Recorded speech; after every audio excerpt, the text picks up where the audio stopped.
अच्छा, आज हम लोग क्या पढ़ेंगे? देखो स्टैटिस्टिक्स में बेसिकली तुम लोग के बीकॉम में जो भी है, जैसे उसमें एक 8 मार्क्स करके है, तुम लोग का जितना भी चैप्टर है वो 8 मार्क्स करके है। पहला है बेसिक ऑफ स्टैटिस्टिक्स, ठीक है। नेक्स्ट होता है तुम्हारा वो मेजर्स ऑफ सेंट्रल टेंडेंसी, ये वाला होता है 8 मार्क्स का, जो हमारे सैटरडे वाली क्लास में ये दो चीज कवर हो चुका है। और एक होता है इसके बाद मेजर्स ऑफ डिस्पर्सन, ठीक है। उसके बाद होता है इंटरपोलेशन और एक मूवमेंट स्क्यूनेस एंड कर्टोसिस, ठीक है। सारा ही 8 मार्क्स का है, मैंने देखा था सुबह शायद 8 मार्क्स का ही। तो आज हम लोग एक बार इंटरपोलेशन करेंगे, ठीक है। ये जो क्लास मैंने रखा है स्टैटिस्टिक्स का, यहाँ पर हम लोग इंटरपोलेशन और मूवमेंट स्क्यूनेस कर्टोसिस इसे कंप्लीट करेंगे। तो आज हम लोग इंटरपोलेशन करेंगे।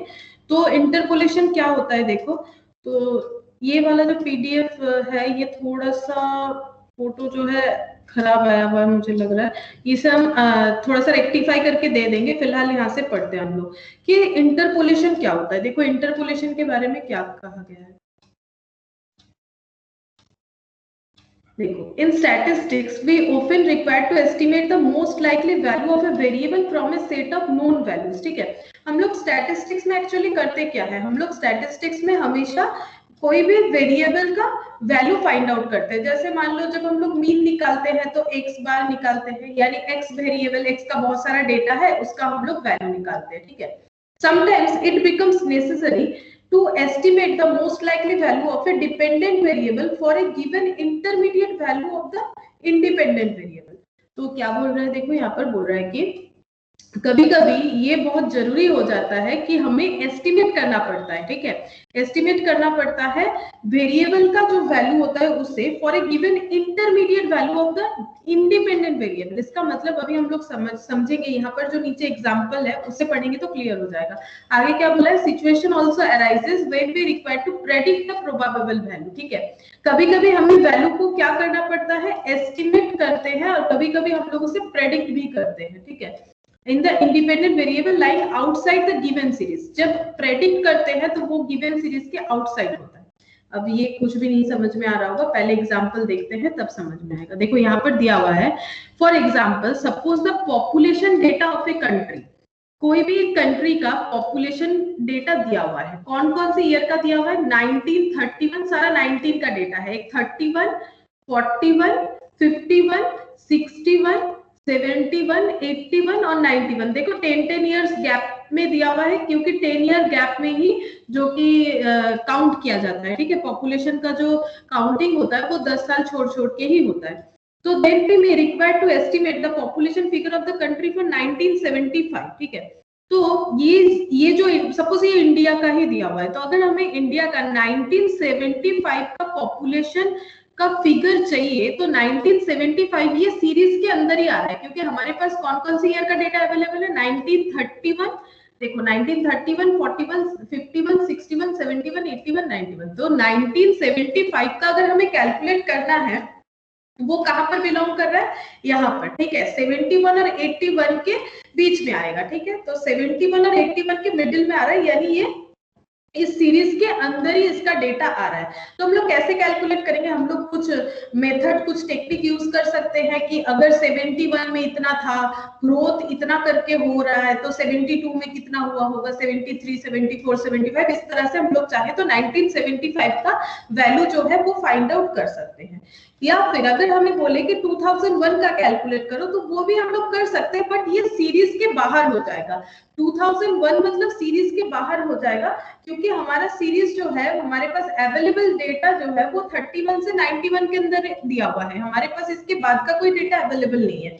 तो हो सकता है कि हमें 2001 का भी कैलकुलेट करने बोले, तो वही बोल रहा है then we may require to estimate the population figure of the country for 1975 और for 2001। लेकिन दोनों में फर्क क्या है, the statistical technique of estimating the population figure for 1975 using available data, जो डेटा अवेलेबल है उसी को बेसिस करके हम लोग 1975 का जो वैल्यू है वो कैलकुलेट कर सकते हैं। और जिस टेक्निक को यूज करेंगे इसके लिए उसे हम लोग बोलेंगे इंटरपोलेशन, ठीक है।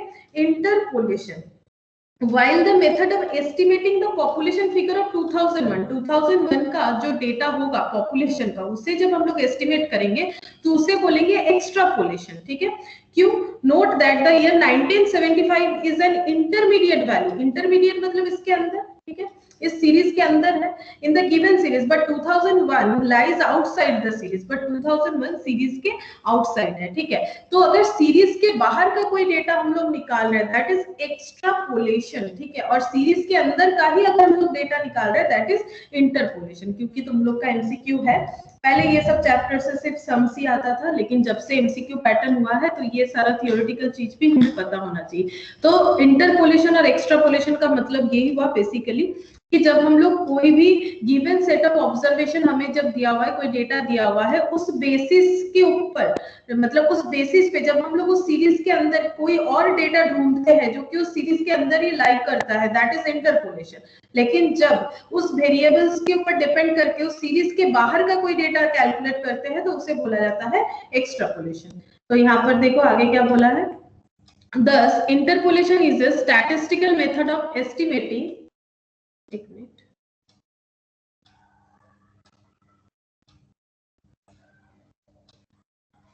हाँ अब देखो क्या बोल रहा है। Thus interpolation मतलब क्या है, is a statistical method of estimating the most likely value of the dependent variable for a given intermediate value of the independent variable। intermediate value जब हम लोग find out करते हैं that is interpolation, मेन ये है। और उसके बाद क्या दिया हुआ है, while extrapolation का मतलब क्या है, देखो बाकी सारा चीज ठीक सही है, सेम है, is a statistical method, extrapolation is also a statistical method of estimating. यहाँ पर हम लोग वैल्यू को एस्टिमेट करते हैं बाकी वैल्यू के ऊपर डिपेंड करके, बट यहाँ पर हम लोग ऑब्टेन करते हैं यानी फाइंड आउट करते हैं, ऑब्टेन और यहाँ पर एस्टिमेट करते हैं द मोस्ट लाइकली वैल्यू। यहाँ पर भी देखो the most likely value of the dependent variable, यहाँ पर भी वही है, the most likely value of the dependent variable for a given intermediate value, but यहाँ पर for a value of the independent variable lying outside the given series। एक series के अंदर का होता है और एक सीरीज के बाहर, एक आउटसाइड ऑफ द सीरीज, एक इनसाइड ऑफ द सीरीज। जो आउटसाइड ऑफ द सीरीज है उसे हम लोग बोलेंगे एक्स्ट्रापोलेशन और जो इनसाइड ऑफ द सीरीज है उसे हम लोग बोलेंगे interpolation। Such estimation or prediction is usually made from available data। अब किस तरह से estimation करेंगे, जो डेटा अवेलेबल है 1931 का जितना पॉपुलेशन है, 1941 का जितना है, तो उस बेसिस पे हम लोग को इसे कैलकुलेट करना पड़ेगा, ठीक है। In short interpolation is the method of insertion of most likely value. Insertion, insert करना मतलब वहां पर पुट करना। जैसे मेरे पास क्या डेटा था, हमारे पास डेटा था 31 41, ठीक है, 31 41 51 61 71 और 81 और शायद 91 ऐसा कुछ था, एक मिनट, 91, हाँ यहाँ तक था। तो मुझे बोला गया 75 का कैलकुलेट करो, तो हम यहाँ पर इंसर्ट कर रहे हैं 75 इस सीरीज में इंसर्ट हो जाएगा। अगर हम लोग 1975 का पॉपुलेशन कैलकुलेट कर पाते हैं, कर लेते हैं, तो उसमें हमारा 1975 इस सीरीज में इंसर्ट हो जाएगा। इसीलिए बोला जा रहा है कि interpolation is the method of insertion of most likely value, या फिर मिसिंग और वांटिंग इन ए सीरीज व्हाइल एक्स्ट्रा, मतलब ये सीरीज का एक मिसिंग फिगर की तरह हम लोग सोच सकते हैं, तो इसे हम लोग इंसर्ट कर दिए। लेकिन एक्स्ट्रापोलेशन क्या है, is the method of forecasting future. क्योंकि जब 2001 का कैलकुलेट कर रहे हैं तो हम लोग फ्यूचर का डेटा कैलकुलेट करेंगे, ये तो पास्ट डेटा है। फ्यूचर का डेटा कैलकुलेट करने का मतलब होता है फोरकास्ट करना, तो forecast future value in the series. In fact there is no difference between, normally interpolation और एक्सट्रापोलेशन में कोई भी डिफरेंस नहीं होता है so far as the method are concerned, but for distinguishing between the estimated values within or outside or given series we give them two different names। वैसे तो interpolation extrapolation का अलग कोई मतलब नहीं होता है, लेकिन बस इतने से वजह से इसे अलग किया जाता है। एक होता है सीरीज के अंदर का वैल्यू फाइंड आउट करना, एक होता है सीरीज के बाहर का वैल्यू फाइंड आउट करना। बाकी है तो दोनों ही वैल्यू को फाइंड आउट करने का ही तरीका, लेकिन जब within the series that is interpolation, outside the series that is extrapolation, और इसे बोलेंगे future prediction. The present chapter deals solely with the different methods of interpolation. हमें यहाँ पर एक्स्ट्रापोलेशन पढ़ना ही नहीं है, तुम लोग के जो सिलेबस में है दैट इज इंटरपोलेशन है, बट हाँ क्या इंटरपोलेशन है क्या एक्स्ट्रापोलेशन है वो पता होना चाहिए, उससे हमारा एमसीक्यू आ सकता है। The technique of interpolation plays a very important role in statistical method. तो इंटरपोलेशन देखो क्या दिया हुआ है, interpolation is the statistical method जो कि अभी हम लोगों ने देखा of estimating the most likely value of a dependent variable for a given intermediate value, क्योंकि इंटरपोलेशन मतलब इंटरमीडिएट वैल्यू निकाल रहे हैं of independent variable in A given series. कोई भी एक सीरीज का जब हम लोग इंटरमीडिएट वैल्यू निकालते हैं उसे इंटरपोलेशन कहते हैं, अभी हम लोगों ने देखा था इससे। Such estimation of value is usually made on the basis of available data। हमारे पास जो डेटा अवेलेबल था पास्ट पॉपुलेशन का, उसी के बेसिस पे हमें कैलकुलेट करना पड़ेगा। In the language of Thale, it is the art of reading between the lines of a table। तो ये थेल बोल के जो है इन्होंने मतलब इन्होंने जो बताया है इंटरपोलेशन के बारे में, इन्होंने कहा है कि ये एक ऐसा आर्ट है, कैसा आर्ट है, it is the art of reading between lines of A table. एक टेबल में रीड करने का एक तरीका, एक आर्ट, इस हिसाब से इन्होंने इसे डिफाइन किया है। अब देखो क्या बोल रहा है, एक टेबल, ये टेबल दिख रहा है, देखो टेबल में क्या वैल्यू दिया हुआ है, एक एक्स का वैल्यू दिया हुआ है, एक वाई का वैल्यू दिया हुआ है। क्लियरली स्क्रीन शो হচ্ছে না?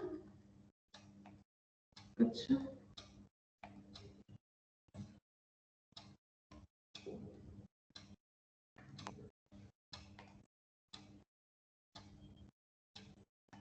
এবারে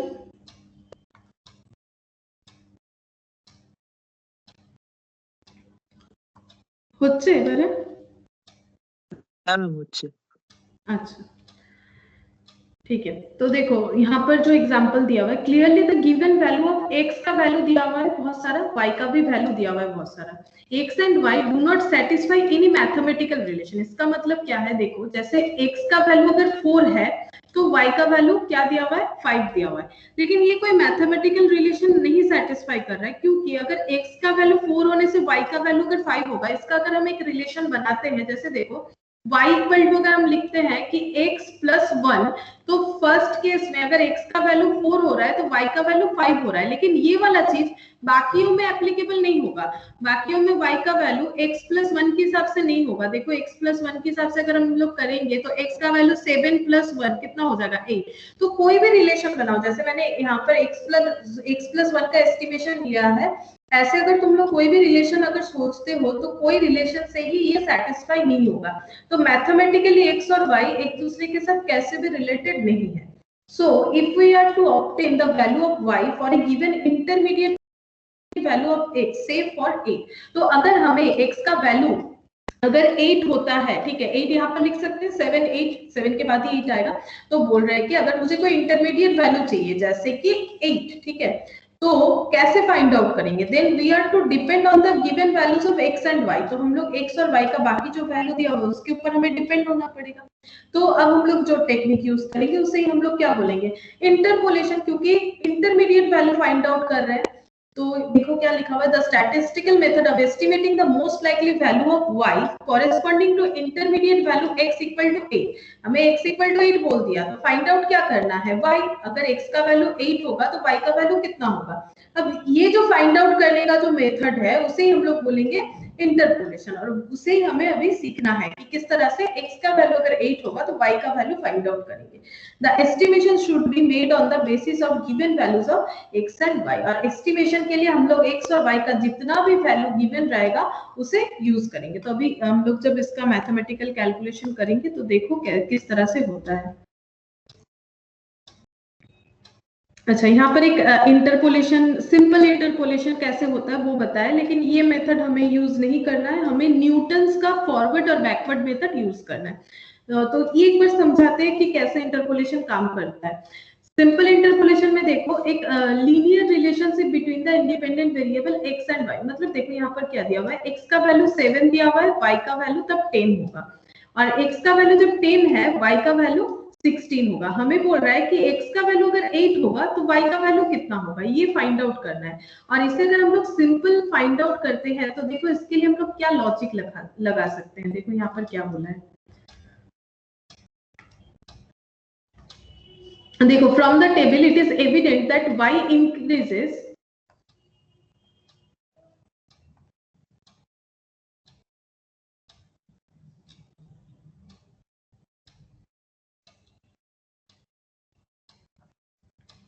देखो क्या बोल रहा है, y इंक्रीजेस, y कितना इंक्रीज हुआ, y 10 से 16 हो रहा है, कितना इंक्रीज हुआ 6। जब x का इंक्रीमेंट कितना है, x इंक्रीज हो रहा है 7 से 10 यानी 3, ठीक है। यहाँ पर नॉर्मल बिना फॉर्मूले के कैसे किया है, देखो y 10 से जब 16 हो रहा है तब x जो है 7 से 10 हो रहा है, तो y का इंक्रीमेंट कितना है 6 और x का इंक्रीमेंट कितना है 3, ठीक है। तो हम लोग इसे यूनिटरी मेथड में अगर चेंज करें तो ऐसा हम लोग लिख सकते हैं कि 3 यूनिट जब x पे चेंज होता है तो y चेंज होता है 6 यूनिट, जब 3 यूनिट x चेंज होता है तो y चेंज होता है 6 यूनिट।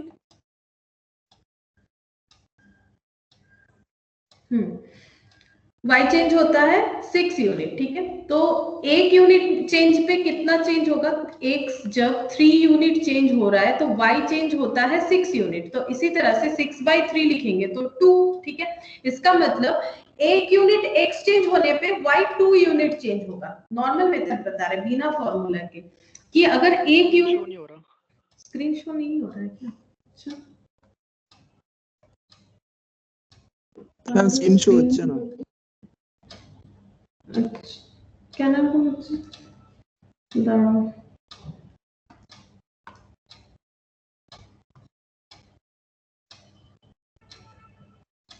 अब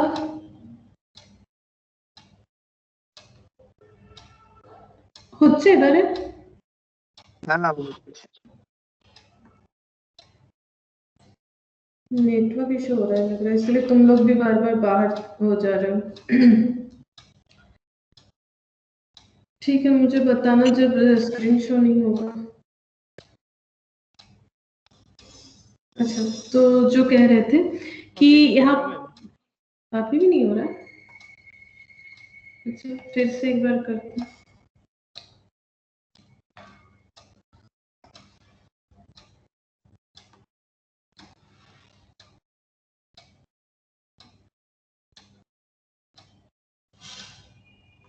अच्छा अब दोनों को दिख रहा है, देखो तो। यस मैम, आप चाहिए।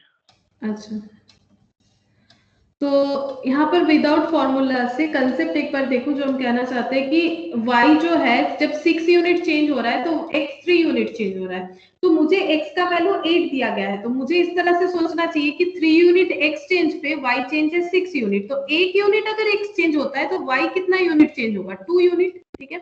y चेंज होगा 2 यूनिट, लेकिन मेरा यहाँ पर बोल रहा है कि x का वैल्यू अगर 8 होगा तो y का वैल्यू कितना होगा, तो कैसे फाइंड आउट किया है, देखो इन लोगों ने, अगर x का वैल्यू 8 होगा तो y का वैल्यू कितना होगा, y का वैल्यू ऐसे तो 10 है, ठीक है, ऐसे y का वैल्यू कितना है 10, और y का वैल्यू 7, x जब एक यूनिट चेंज हो रहा है 7 से 8 हो रहा है, पॉज हो गया स्क्रीन, एक जगह पॉज हो गया, रुको, আমারটা শো করছে না স্ক্রিন, তোমারটা শো করছে না, सबका अलग अलग हो रहा है, अच्छा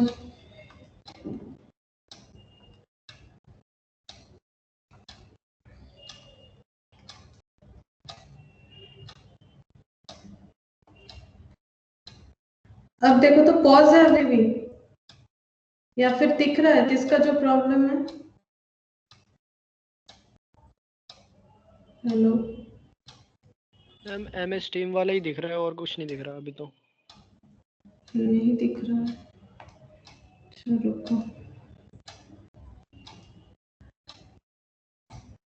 अच्छा एक बार रीजॉइन करो तुम लोग, फ्रीज हो गया है। अच्छा रीजॉइन करो एक बार,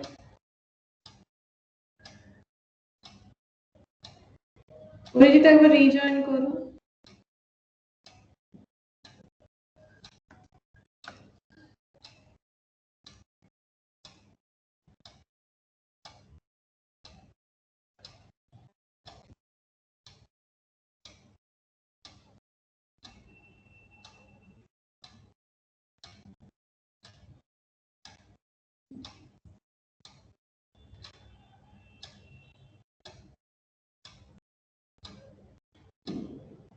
अच्छा अब दिख रहा है, अब फ्रीज होके रखा है या फिर हम अप एंड डाउन कर रहे हैं वो दिख रहा है, नो मैम, फ्रीज हो गया है। जी।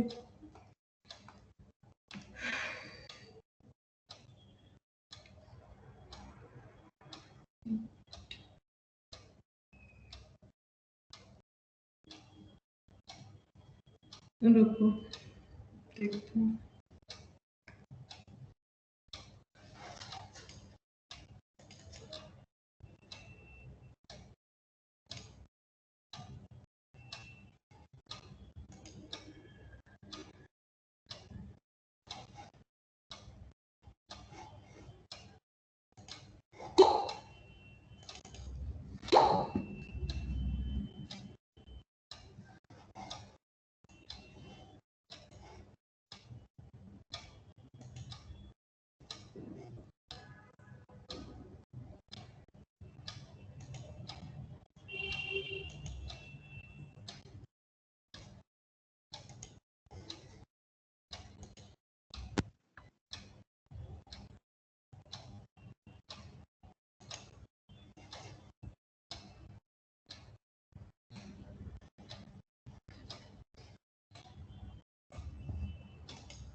अच्छा अब देखो तो। अब ठीक है मैम। আচ্ছা অরিজিৎ দেখতে পাচ্ছ? হ্যাঁ ম্যাম এবার ঠিক আছে। अच्छा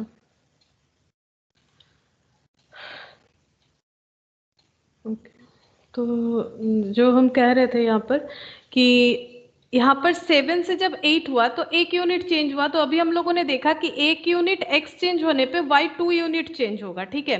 तो अगर 7 से 8 हो रहा है तो 1 यूनिट का चेंजेस है, तो y में 2 यूनिट का चेंजेस आना चाहिए। तो y जितना था 10 + 2 12 हो गया। तो इस तरह से हम लोग सिंपल इंटरपोलेशन, मतलब जो बिना किसी फॉर्मूले के ही हम लोग कैलकुलेट कर पाएंगे, ठीक है। ये सिंपल इंटरपोलेशन हो गया और इसका एक फॉर्मूला दिया हुआ है, ठीक है, जैसे स्टैटिस्टिक्स में होता है, बट इसका जरूरत नहीं है बिकॉज हमें न्यूटन्स फॉरवर्ड बैकवर्ड बेसिकली करना है। अच्छा अब सबसे पहले हमें एक डिफरेंस टेबल पता होना चाहिए। क्या बोल रहा है देखो, यहाँ पर इन प्रॉब्लम ऑफ इंटरपोलेशन, इंटरपोलेशन का प्रॉब्लम हम लोग तभी सॉल्व कर सकते हैं क्या क्या कंडीशन फुलफिल होना चाहिए। The values of the independent variable x are called argument, ठीक है। जो टेबल दिया हुआ रहेगा वो हमें एक्स और वाई के फॉर्मेट में दिया हुआ रहेगा, अभी जो ऐसे ऊपर तुम लोगों ने देखा था। तो एक्स जो है उसे बोला जाता है आर्ग्यूमेंट। तो ये सब लैंग्वेज याद रखो एमसीक्यू के लिए, एक्स को बोला जाता है आर्ग्यूमेंट। और देखो and the corresponding values of the dependent variable y और f of x are called entries. इसका भी मतलब हम समझा देते हैं। जैसे अभी हम लोगों ने एक एग्जांपल देखा था कि एक्स का वैल्यू 8 होगा तो वाई का वैल्यू कितना होगा, यानी कौन किसके ऊपर डिपेंड है। एक्स जो है वो इंडिपेंडेंट हो गया क्योंकि एक्स का वैल्यू अगर 8 होगा तो वाई का वैल्यू कितना होगा ये पूछा जा रहा है। तो देखो क्या बोल रहा है, एक्स को हम लोग क्या बोलेंगे, इंडिपेंडेंट, क्योंकि एक्स का वैल्यू अगर 8 होगा तो y का वैल्यू कितना होगा। इसका मतलब है कि y का हर एक वैल्यू डिपेंड कर रहा है x के वैल्यू के ऊपर। y का हर एक वैल्यू कितना होगा ये डिपेंड कर रहा है x का वैल्यू कितना होगा इसके ऊपर, ठीक है। y का वैल्यू कितना होगा ये हमेशा डिपेंड कर रहा है x का वैल्यू कितना होगा। बेसिकली फंक्शन अगर तुम लोगों ने कभी किया है तो फंक्शन इस तरह से होता है, f of x equal to y होता है।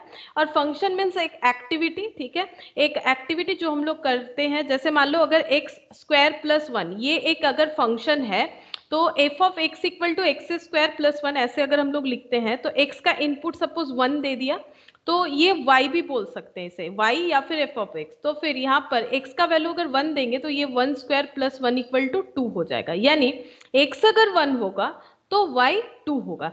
तो डिपेंड कौन है, y है। और अगर x का वैल्यू 2 होगा तो y का वैल्यू हो जाएगा 2² + 1 यानी 5, ठीक है। तो इंडिपेंडेंट कौन है, x है। इंडिपेंडेंट वेरिएबल x है और डिपेंडेंट कौन है, y है, क्योंकि x का इनपुट आएगा तभी y से आउटपुट हमें मिलेगा, तभी y अपना वैल्यू दिखा सकता है। तो y डिपेंडेंट हो गया, x इंडिपेंडेंट हो गया, और x का और एक नाम क्या है, आर्ग्यूमेंट, और y का और एक नाम क्या है, एंट्रीज। ठीक है, तो ये 2 पॉइंट तुम लोग को याद रखना है, x को बोला जाएगा आर्ग्यूमेंट और y को बोला जाएगा एंट्रीज। ठीक है, तो ये 2 नाम याद रखना पड़ेगा। उसके बाद देखो क्या दिया हुआ है, let x0 x1 x2 dot dot xn be n+1, मतलब कितना सारा डेटा, क्योंकि पहला डेटा को 0 से डिनोट किया जा रहा है तो इसीलिए n+1 हो रहा है। जैसे मान लो 1 2 3 3 वैल्यू है x का, तो कितना सारा वैल्यू है, अगर ये x0 है, 1 अगर x0 है तो x0 x1 x2, ठीक है, तो कितना सारा डेटा हो गया, n+1, मतलब n मतलब जो लास्ट वैल्यू कितना है 2, तो 2+1 यानी 3, तीन वेरिएबल हो गया। n+1 क्यों लिख रहा है वो समझा रहे हैं हम, n मतलब कितना सारा नंबर है, तो x0 x1 x2 3 नंबर है ना, एक 1 एक 2 एक 3 है। ठीक है, या फिर 4 7 और 9 ले लो, अगर इस 1 2 3 में कंफ्यूजन हो रहा है तो 4x0 है, 7x1 है और 9x2 है, तो कितना सारा डेटा है 3। कैसे कैलकुलेट करेंगे, n+1। क्यों n+1 किया जाता है, क्योंकि यहाँ पर हमेशा फर्स्ट डेटा 0 से माना जाता है, बाकी नॉर्मल स्टैटिस्टिक्स में हम लोग x1 x2 x3 करते हैं, बट ये इंटरपोलेशन के केस में x1 से स्टार्ट नहीं होगा, हमेशा x0 से स्टार्ट होगा। ठीक है, x0 से स्टार्ट होगा, तो ये एक नया चीज है, x0 से स्टार्ट होगा, इसलिए n+1। इक्वी डिस्टेंट मतलब x और x0 x1 x2 में वैल्यू जो है अंतर बराबर होना चाहिए। जैसे 7 8 9 हो सकता है, अगर हम एग्जांपल शायद मैंने ऐसा लिया था 4 7 9 अगर लेंगे तो इक्वी डिस्टेंस है कि नहीं देखना पड़ेगा। 7 - 4 कितना होता है 3, इन दोनों में गैप 3 का है, और 9 - 7 करेंगे तो गैप 2 का है, तो ये इंटरपोलेशन नहीं प्रोड्यूस कर सकता है।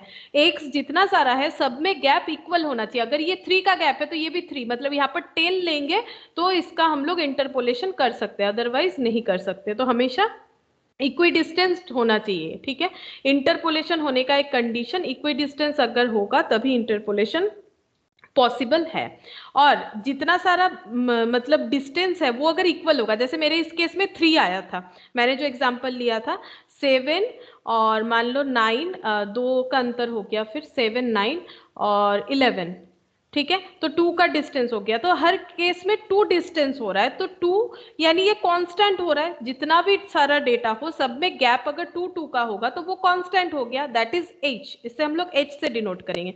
And the corresponding values of entry y, और y को भी कैसे मानेंगे, y0 y1 y2 dot dot yn, then the successive difference of the values of y, that is y का वैल्यू y1 minus y0, ठीक है, y2 minus y1 y3 minus y1, जैसे यहाँ पर हम लोगों ने डिफरेंस निकाला था वैसे इस तरह से यहाँ पर भी डिफरेंस निकालेंगे, are called finite difference of the first order, और first difference are denoted by the symbols. ये क्या होता है बताते हैं, इससे हम लोग डिफरेंस टेबल बनाना सीखेंगे। y का इक्वी डिस्टेंस होना जरूरी नहीं है, सिर्फ x का इक्वी डिस्टेंस होना जरूरी होता है, y भी इक्वी डिस्टेंस हो ऐसा जरूरी नहीं है, लेकिन y का जो डिफरेंस होता है इसे हम लोग किस चीज से डिनोट करते हैं यहाँ पर हमें वो सीखना है। फर्स्ट जो डिफरेंस होगा, डिफरेंस को डेल्टा से डिनोट किया जाता है, डेल्टा एक ऑपरेटर है जो डिफरेंस डिनोट करने के लिए यूज होता है, तुम लोग इकोनॉमिक्स में भी इसे यूज करते हो। तो डेल्टा फर्स्ट डिफरेंस, ये जो y1 माइनस y0 है इसका मतलब है डेल्टा y0, सेकेंड जो डिफरेंस है ये डेल्टा y1, थर्ड जो है ये डेल्टा y3 हो जाएगा, जो यहाँ पर लिखा हुआ नहीं है डॉट डॉट करके, ये वाला जो है तो डेल्टा yn-1 हो जाएगा। ये देखो यहाँ पर क्या हुआ है, ये हो गया हमारा डिफरेंस। ठीक है, लेकिन y का डिस्टेंस इक्वी डिस्टेंस होना जरूरी नहीं है, दो y के अंदर गैप बिल्कुल बराबर होना चाहिए ऐसा कोई जरूरी नहीं है, लेकिन x अगर इक्वी डिस्टेंस नहीं होगा तो हम लोग इंटरपोलेशन नहीं कर सकते। अब यहाँ पर देखो डिफरेंस सेकेंड ऑर्डर का भी हो सकता है, second order, fourth order, third order, fourth order, fifth order, बहुत सारा डिफरेंस हो सकता है। एक डिफरेंस टेबल यहाँ पर देखो, बताते हैं कैसे हम लोग इसे एप्लीकेबल करेंगे। आर्ग्यूमेंट, अभी जैसे मैंने कहा कि x को हम लोग आर्ग्यूमेंट बोलेंगे, और ये कैसा वेरिएबल है, इंडिपेंडेंट है, और ये कैसा है y जिसे एंट्री बोलेंगे, ये डिपेंडेंट वेरिएबल है। ठीक है, तो जब हम लोग डिफरेंस निकालेंगे फर्स्ट टाइम तो उसे बोलेंगे फर्स्ट डिफरेंस। पहले लैंग्वेज देखो, फर्स्ट डिफरेंस। अगर सेकेंड टाइम निकालेंगे second difference, third time third difference, fourth time fourth difference. अब डिनोट करने का तरीका, फर्स्ट टाइम जब होगा तो डेल्टा वाई, सेकेंड टाइम जब होगा तो delta square y, third time delta cube y, fourth time delta 4y। ठीक है, इस तरह से। अगर फिफ्थ टाइम भी होगा तो डेल्टा फिफ्थ वाई। अब कितना बार करना है वो भी हम सिखाएंगे, कैसे हम लोग आइडेंटिफाई करें कि कितना बार करना है। अब देखो डिफरेंस कैसे निकाला गया है।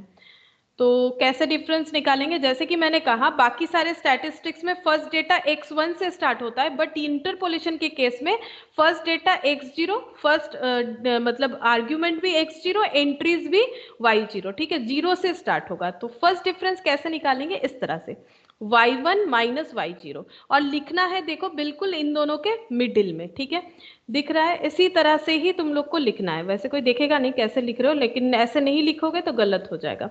तो y1 माइनस y0 और लिखना है इन दोनों के मिडिल में। फिर second difference y2 minus y1 लिखना है इन दोनों के गैप में, y3 माइनस y2 लिखना है इन दोनों के गैप में, y4 माइनस y3 इन दोनों के गैप में लिखना है। अब ये तो माइनस के हिसाब से हम लोगों ने डिनोट किया, लेकिन अभी हम लोगों ने सीखा डेल्टा ऑपरेटर यूज किया जाता है डिफरेंस को समझाने के लिए। तो y1 माइनस y0 तो डेल्टा डिफरेंस है, इसीलिए सारी जगह पे डेल्टा यूज किया हुआ है। फर्स्ट डिफरेंस 0, क्योंकि मैंने कहा इंटरपोलेशन में सारा चीज 0 से स्टार्ट होता है। फर्स्ट डिफरेंस, और डिफरेंस किसका निकाल रहे हैं, एक्स का नहीं निकाल रहे, एक्स का यहाँ कोई काम नहीं है, हम लोग निकाल रहे हैं वाई का। तो first difference delta y0, second difference delta y1, third delta y2, delta y3। अब फिर जब इस डिफरेंस का डिफरेंस निकालेंगे, कैसे, ये और ये माइनस होगा, delta y1 minus delta y0, फिर delta y2 minus delta y1, फिर delta y3 minus delta y2, इस तरह से। फिर से difference y0 y1 y2 y3, वैसे ही y0 y1 y2 जितना सारा होगा, और डेल्टा की जगह डेल्टा स्क्वायर, क्योंकि डिफरेंस का डिफरेंस हो रहा है। फिर इस तरह से इन दोनों में डिफरेंस और इन दोनों में डिफरेंस, देखो वही लिखा हुआ है, delta square y1 minus delta square y0 और delta square y2 minus delta square y1। तो डिफरेंस कितना आ गया, डेल्टा क्यूब और डेल्टा क्यूब, पहला y0 दूसरा y1, अब थर्ड वाला है तो डेल्टा क्यूब हो जाएगा। सिमिलरली ये दोनों में जब माइनस करेंगे तो डेल्टा 4, क्योंकि फोर्थ टाइम हो रहा है, फर्स्ट सेकेंड थर्ड फोर्थ, और फर्स्ट है तो y0। अब जितना y रहेगा उसके ऊपर डिपेंड करके हमारा ये कॉलम बनेगा। अब इसके आगे तो डिफरेंस होगा नहीं, तो यहाँ पर फोर्थ कॉलम तक हुआ है, तो वो हम लोग डेटा देख के समझेंगे कि हमें कितना सारा डिफरेंस टेबल का कॉलम प्रिपेयर करना है। ठीक है, तो वो हमारा डेटा ही हमें बता देगा कि कितना सारा होना चाहिए। अच्छा, तो ये हमारा यहाँ तक है। अब हम लोग सबसे पहले डिफरेंस टेबल जो है वो एक एग्जाम्पल करते हैं उसका, कि किस तरह से हम लोग डिफरेंस टेबल फाइंड आउट करेंगे।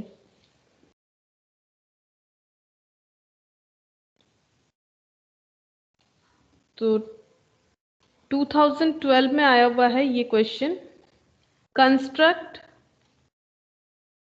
Difference table. एक्स दिया हुआ है 2 4 6 8 और y दिया हुआ है 15 28 56 और 89। हमें बोला है डिफरेंस टेबल कैलकुलेट करो। तो सबसे पहले हम लोग इसे कॉलम वाइज लिखेंगे, x और y, नहीं तो नहीं कर पाएंगे। 2 4 6 और 8 और y है 15 28 56 89, ये हो गया। अब डिफरेंस टेबल का क्या है, डेल्टा से डिनोट होता है, तो पहला हो जाएगा डेल्टा, ये देखो क्या लिखा हुआ था एक बार देख लो, पहला नोटेशन क्या है, डेल्टा वाई। ठीक है, पहला वाला है डेल्टा वाई। तो क्या क्या हो जाएगा बताओ, कितना लिखें, लिखना है ये 15 और 28 के मिडिल में, और कैसे कैलकुलेट करना है, इस तरह से 28 माइनस 15, हम यहाँ पर पहला एक लिख के दिखा देते हैं, 28 माइनस 15 कितना हो जाएगा, 13। ठीक है, 13 हो जाएगा। फिर ये दोनों का माइनस, यानी 56 माइनस 28, 28 ही आ रहा है। 89 माइनस 56, 33 आ रहा है, ठीक है। अच्छा, अगर इसे जैसे हमें एमसीक्यू में बोल सकता है कि डेल्टा y1 कितना होगा, तो ये डेल्टा y0 है, ठीक है, ये डेल्टा y0 है, समझने के लिए ये डेल्टा y1 है और ये डेल्टा y2 है। जीरो से स्टार्ट करना है हमें। फिर एक बार हमारा डिफरेंस कैलकुलेट हो सकता है तो हम लोग फिर से इसके बाद जो कॉलम करेंगे फर्स्ट ऑर्डर, इसलिए डेल्टा y, सेकेंड ऑर्डर यानी डेल्टा y स्क्वायर, ठीक है। अब कैसे होगा, इन दोनों में माइनस होगा, यानी 28 माइनस 13, और ये हो जाएगा 33 माइनस 28। तो 28 माइनस 13 कितना हो रहा है देख लेते हैं, 15, और 33 माइनस 28 कितना होगा, 5, ठीक है।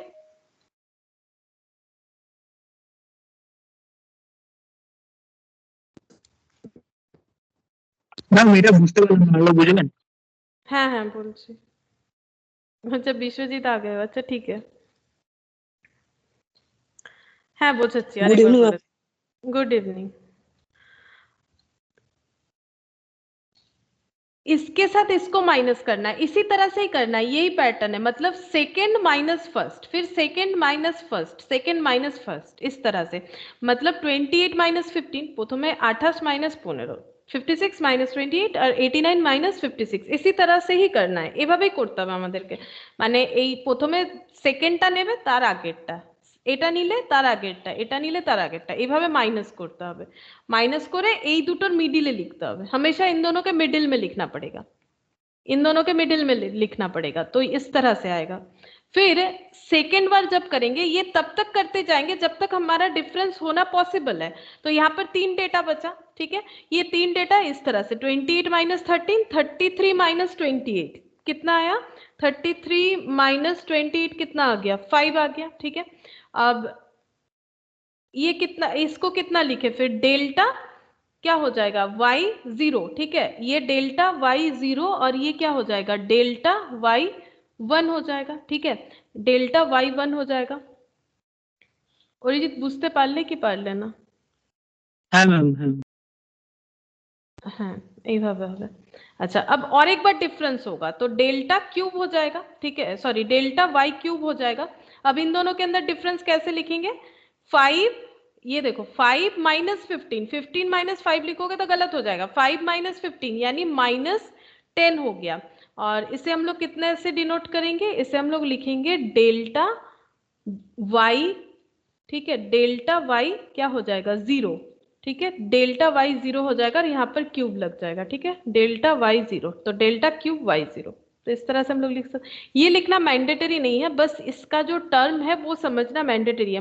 बाई चांस एमसीक्यू में आ गया डेल्टा y1 कितना होगा, तो तुम लोग को समझना पड़ेगा कौन सा डेल्टा y1 है, ठीक है, तो हमेशा 0 से स्टार्ट होगा।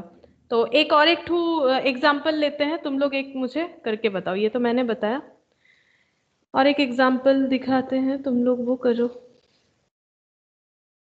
अच्छा 2014 में आया है, ये वाला क्वेश्चन बताओ, 9th नंबर है मेरे पास जो क्वेश्चन है, 3, 5, 7, 9, 8, 20, 42, 74 ये दिया हुआ है और हमें डिफरेंस टेबल क्रिएट करना है, तो बताओ कितना कितना होगा। 3, 5, 7, 9, 8, 20, 42, 74, बताओ डिफरेंस टेबल कितना कितना होगा। फर्स्ट बताओ, 20 माइनस 8। हाँ 20 माइनस 8 कितना होगा बताओ, 12। 12, हाँ यहाँ पर प्लस माइनस गलत होता है इसीलिए हम पूछ रहे हैं 12। अच्छा उसके बाद 32 मैम 42 माइनस 20। हाँ मैंने 22, ठीक है, उसके बाद 32 74 माइनस 42। हाँ 32। अच्छा ये डेल्टा वाई हो गया, अब डेल्टा स्क्वायर हो जाएगा, बताओ डिफरेंस। 10 10, अच्छा ये वाला 10 10, और डेल्टा क्यूब वाई फिर से एक बार होगा ना, जब तक मेरा डिफरेंस कंप्लीट नहीं हो रहा उस तरह टेबल मेरा चलते रहेगा। 10 माइनस 10 कितना होगा, 0। 0, 10 माइनस 10 0 हो गया, ठीक है। अब देखो सारा इक्वी डिस्टेंस है, तभी इंटरपोलेशन हो। 3 से 5, 5 से 7, 7 से 9, मैंने जो भी एग्जांपल लिया देखो सब में x जो है इक्वी डिस्टेंस है। 3 to 5 का डिफरेंस 2, 5 to 7 का 2, 7 to 9 का 2, यहाँ पर भी देखो 2 to 4 का 2, 4 to 6 2, 6 to 8 वो भी 2, ठीक है। 2 का डिफरेंस है, तभी इंटरपोलेशन पॉसिबल है, अदरवाइज नहीं हो सकता। अच्छा, अब हम लोग जो इंटरपोलेशन हमें कैलकुलेट करना है, इसके लिए हम लोगों ने सबसे पहले तो डिफरेंस टेबल सीखा है। अब इंटरपोलेशन का जो मेथड होता है उसका बेसिकली 5 मेथड होता है। एक बाइनोमियल होता है, एक न्यूटन्स फॉरवर्ड बैकवर्ड, एक लैग्रेंज और एक पैराबोलिक। लेकिन तुम लोग का 3 ही मेथड है, ठीक है। न्यूटन्स फॉरवर्ड बैकवर्ड, फॉरवर्ड एक और बैकवर्ड और एक लैग्रेंज। तो सबसे पहले हम लोग सीखेंगे न्यूटन्स फॉरवर्ड फॉर्मूला। हम लोग तीनों का एक एक आज सम्स कर लेंगे, ठीक है। न्यूटन्स फॉरवर्ड फॉर्मूला, क्योंकि ये फॉर्मूला बेस्ड है तो एक एक सम्स कर लेंगे, बाकी तुम लोग को प्रैक्टिस के लिए देंगे। तो न्यूटन्स फॉरवर्ड फॉर्मूला में हमें क्या क्या करना है देखो। न्यूटन्स फॉरवर्ड फॉर्मूला जो होगा उसमें y इक्वल टू कितना होगा देखो, y equal to y0। Formula तो बड़ा है लेकिन हम सिखा देंगे कैसे याद रखना है। u delta y0 plus u into u minus 1 factorial 2, ठीक है। फैक्टोरियल इस तरह से भी यूज होता है या फिर इस तरह से, ये साइन भी यूज होता है। ये 2 फैक्टोरियल इसे भी कह सकते हैं, इसे भी कह सकते हैं, जो हैबिट है उसे यूज कर सकते हैं। Delta square y0 u into u minus 1 into u minus 2 divided by factorial 3 delta cube y0 plus dot dot और plus u into u minus 1 u minus 2 dot dot करके u minus n plus 1 divided by factorial n into, एक काम करते हैं इसे नीचे लिखते हैं,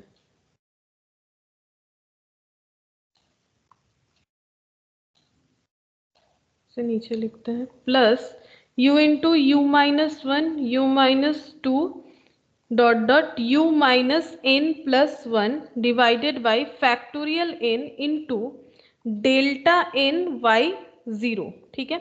डेल्टा n y0 जहां पर u इक्वल टू क्या होगा, x minus x0 divided by h, ठीक है। x minus x0 divided by h, ये होगा u का वैल्यू, ठीक है। और न्यूटन्स जो फॉरवर्ड फॉर्मूला है, यहाँ पर हम लोगों को क्या कैलकुलेट करना है, हमें पूरे इंटरपोलेशन में ही y का वैल्यू फाइंड आउट करना है, because y is a dependent variable. हमें x का जो वैल्यू बताया जाएगा उसके ऊपर डिपेंड करके y का वैल्यू कैलकुलेट करना पड़ेगा। और ये जो ফর্মুলা है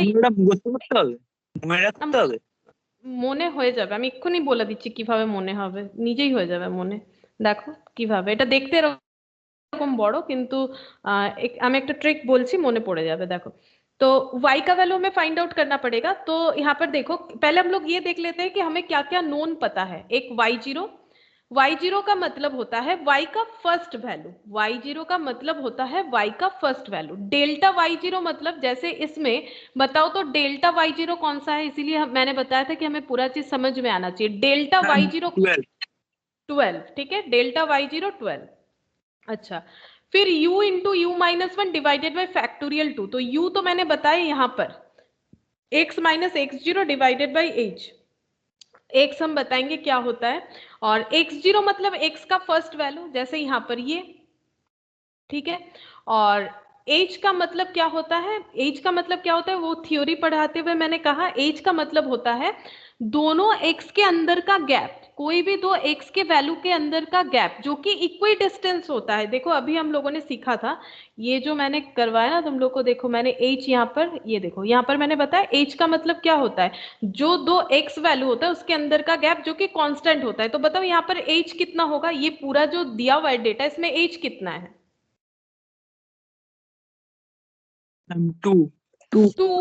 2 हमेशा 2 होगा, कांस्टेंट होगा 2, तभी तो हम लोग इंटरपोलेशन कर सकते हैं।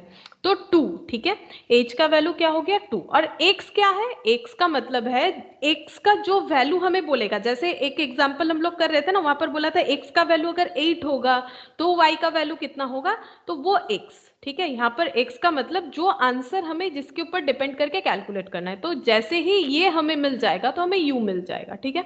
अब u कैसे इंक्रीज कर रहा है देखो, अब सारा नोन वैल्यू है, अब कैसे फॉर्मूला याद रखना है, y 0 लेंगे, फिर देखो सीरीज देखो कैसे बढ़ रहा है, पहले u समझते हैं, पहले u, फिर u का क्या हो जाएगा u into u minus one, फिर u into u minus one, you minus two, ठीक है। फिर अगर आगे रहेगा u into u minus one, you minus two, you minus three, you into u minus one, you minus two, you minus three, you minus four, इस तरह से चलते जाएगा, ठीक है। और ये नीचे एक रूल्स देखो क्या है, इसके नीचे समझने के लिए लिख लो फैक्टोरियल 1, तो फर्स्ट y0 जो है उसमें कोई अलग इसके साथ जुड़ा हुआ डेटा नहीं है, बाकी सारा डेटा एक आपस में जुड़ा हुआ है। देखो इसमें फैक्टोरियल में क्या है, पहले 1 फैक्टोरियल, फिर 2 3 4, इस तरह से चलते जाएगा, ठीक है। और इनटू क्या करना है, क्योंकि हम लोग फॉरवर्ड फॉर्मूला सीख रहे हैं, तो इनटू क्या करना है, देखो y0 हमेशा y0 वाला डिफरेंस इनटू करना है, लेकिन पहले फर्स्ट ऑर्डर का डिफरेंस मतलब डेल्टा y0, तो उसके बाद क्या लेना है, उसके बाद लेना है डेल्टा स्क्वायर y0, तो डेल्टा स्क्वायर y0 मतलब 10, और उसके बाद क्या लेना है डेल्टा क्यूब y0 मतलब ये वाला, ठीक है। तो एक्चुअली हम लोग जब फॉरवर्ड वाला करेंगे तो हमें कैसे लेना है ये चीज, ये डेल्टा वाला पैटर्न हमें फॉलो करना है, जब बैकवर्ड करेंगे तो देखना ऐसा पैटर्न होगा, ठीक है, वो बाद में समझते हैं। पहले ये देखो, इससे पहले हम लोग थोड़ा सा कोशिश करते हैं कि किस तरह से याद कर पाए। अब एक क्वेश्चन लेते हैं हम लोग जिसे सॉल्व करेंगे। अच्छा, क्वेश्चन कौन सा लें,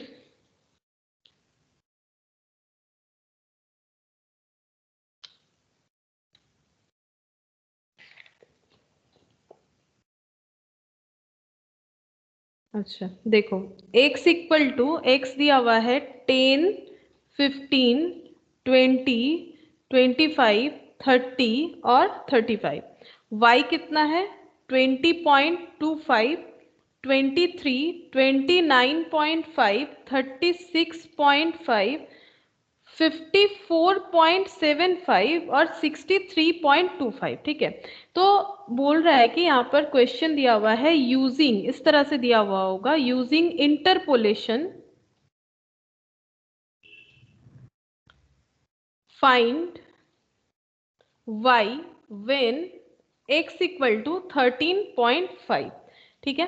तो इंटरपोलेशन फॉर्मूला यूज करके y का वैल्यू फाइंड आउट करो जब x का वैल्यू 13.5 है, तो 13.5 कहाँ पर एग्जिस्ट कर रहा है बता सकते हो, ये 10 है, ये 15 है, तो 13 यहाँ पर एग्जिस्ट करेगा, 10 और 15 के बीच में आ जाएगा, 13.5 यहाँ पर एग्जिस्ट करेगा। तो यहाँ पर नहीं बोला है कि न्यूटन्स का फॉरवर्ड फॉर्मूला यूज करो, ठीक है। न्यूटन्स का फॉरवर्ड या बैकवर्ड ये हमें बता भी सकता है, नहीं भी बता सकता है, लेकिन जब हमें स्टार्टिंग में वैल्यू निकालने के लिए बोलेगा तो हम लोग न्यूटन्स का फॉरवर्ड यूज करेंगे। और मान लो अगर हमें बोलता है 32 का वैल्यू निकालो, तो हम लोग न्यूटन्स बैकवर्ड यूज करते हैं, तो जब बैकवर्ड करेंगे तो और भी क्लियर हो जाएगा। फिलहाल सोच लो कि यूजिंग न्यूटन्स, न्यूटन्स हम ये से लिखे देते हैं, Newton's forward interpolation formula, forward interpolation formula find y when x equal to 13.5। तो सबसे पहले तुम लोग का टास्क ये है कि तुम लोग डिफरेंस टेबल बनाओ, ठीक है। डिफरेंस टेबल स्टेप 1 होता है इसका, उसके बाद ही हम लोग ये करेंगे, क्योंकि ये एप्लीकेबल करने के लिए, ये डेल्टा पॉइंट एप्लीकेबल करने के लिए हमें डिफरेंस टेबल चाहिए। तो फर्स्ट तुम लोग डिफरेंस टेबल कैलकुलेट करके मुझे बताओ कि कितना हो रहा है।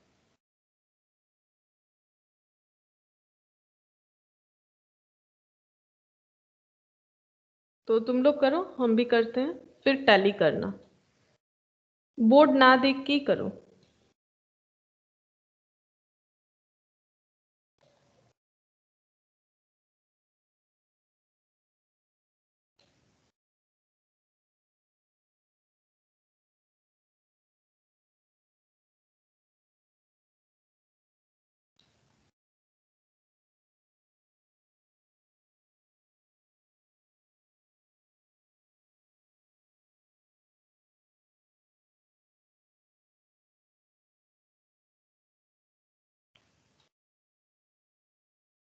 बताओ कितना कितना हो रहा है फर्स्ट वाला। 2.75। फिर ये वाला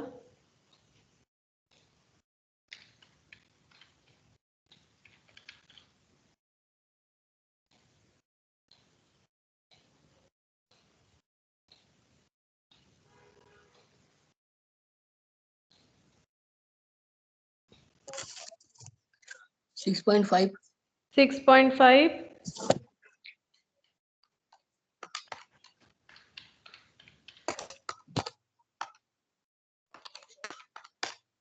7 7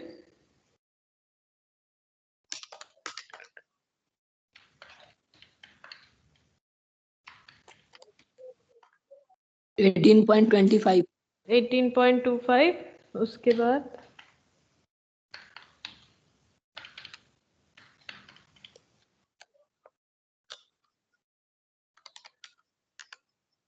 8.5 8.5 ये आ गया डेल्टा y0।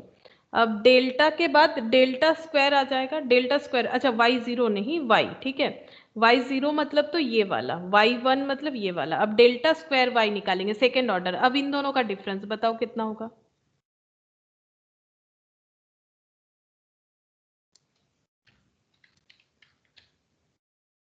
मैम 3.75। हाँ 3.75। फिर इन दोनों का डिफरेंस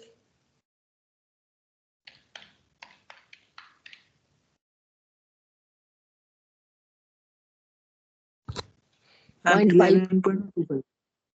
0.5 है ना। yes 0.5 yes ma'am 0.50। हाँ 0.5। अब ये वाला नेक्स्ट, मैंने थोड़ा सा टफ ही दिया है क्वेश्चन, थोड़ा टाइम तो लगेगा।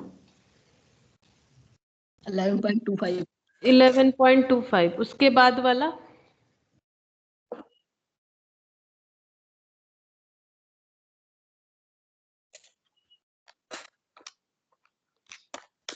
9.75 -9.75। अगर 9.75 लिख दोगे तो गलत हो जाएगा। 8.5 माइनस 18.25 यानी -9.75, ठीक है। तो माइनस ये वाला चीज ध्यान में रखना है, माइनस हो रहा है यहाँ पर। अच्छा नेक्स्ट डेल्टा क्यूब वाई, बताओ इन दोनों में डिफरेंस कितना होगा।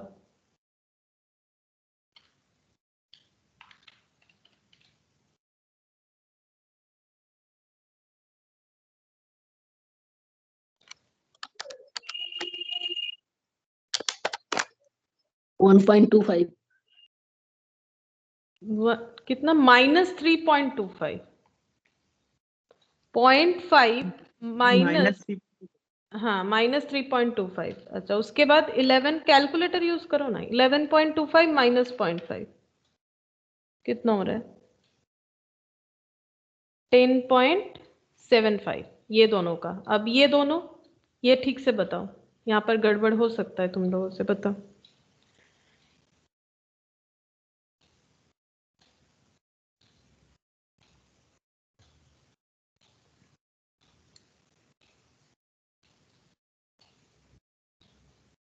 मैम 21 हाँ 21 -20। -21, हाँ -21। नहीं तो जैसे एक गलत होगा ना उसके बाद सारा टेबल गलत होते जाएगा। -9.75 -11.25 मतलब -21, ठीक है।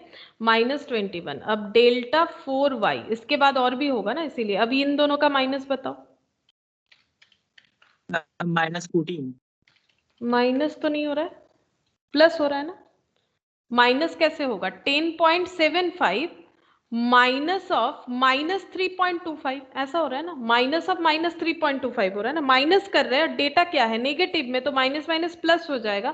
तो 14 हो रहा है, माइनस तो नहीं आएगा। 14 हो रहा है ना। अच्छा अब ये वाला बताओ, इन दोनों का ठीक से बताओ। ऐसे लिख लो ना, जैसे मैंने यहाँ पर दिखाया था वैसे कॉपी में साइड में लिखो। मैम -31.75। हाँ -31.75। और एक बार होगा, और एक बार होगा। बताओ लास्ट वाला डेटा कितना होगा। और एक बार हो रहा है। अच्छा ये डेल्टा 5y, इन दोनों का डिफरेंस